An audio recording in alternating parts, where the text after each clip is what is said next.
Hey, good afternoon, all. Fouad Bazzi from Detroit, Michigan, and this is my minute of me why I got into hospitality.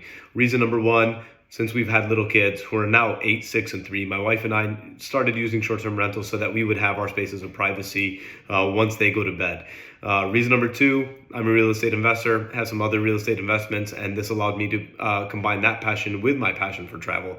And reason number three, and the primary reason, the thing that kind of took those two and merged them together and kicked this into overdrive for us. When my daughter was 1, she's now 3, we found out she has severe nut allergies. Best food allergist in the world is in Long Beach, California. We knew we were going to have to be there every 2 months for the next 4 years in order to help her overcome and go through the program. Being a finance guy and a former banker, did the math. I knew that it was going to cost us about $50,000 over the next 4 years of renting homes in California or hotel rooms. And so overcoming that, decided to buy a house in Huntington Beach, use it when we need it, put it on Airbnb. We've now scaled to other markets, continuing to scale. The rest is history.